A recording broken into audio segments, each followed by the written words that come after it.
Hi hello ఈరోజు ఒక మంచి హెల్తీ అయిన రెసిపీ చేసుకుందామండి. అదే కాంచరకాయల తాలింపు. ఇది హెల్దీ అయినా టేస్టీ అయినా కూర అండి.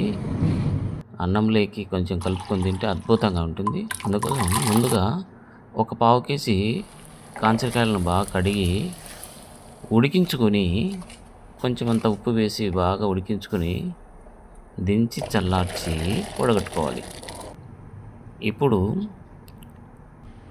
తాలింపు కోసమని ఒక బాండీలో నూనె పోసి తాలింపు గింజలు వేసి ఉల్లిగడ్డలు వేసి బాగా వేపుకొని అందులోనే కొన్ని ఒక 4 ఉల్లపాయలు, ఒక రెబ్బ కరివేపాకు, 4 ఒట్టిమిరపకాయలు వేసి బాగా వేపుకొని మనం తయారు చేసుకున్న కాంచరకాయలు వేసి మూత పెట్టి మగ్గించుకోవాలి.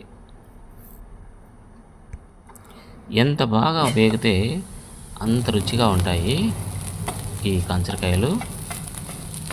ఇప్పుడు రుచికి తగినంత ఉప్పు అదే ఒక స్పూన్ అయినా వేసుకొని పల్లీల కారం పొడి ఒక 2-3 స్పూన్లు వేసి బాగా కలుపుకోవాలి. కొంచెం అంత కలర్ కోసం కారం వేసుకుని కలుపుకొని ఒక బౌల్లోకి తీసుకుంటే అంతే, ఎంతో అద్భుతమైన కాంచరకాయల తాలింపు రెడీ. ఇది వేడివేడి అన్నంలోకి కలుపుకొని ఒక ముద్ద తింటే అద్భుతంగా ఉంటుంది.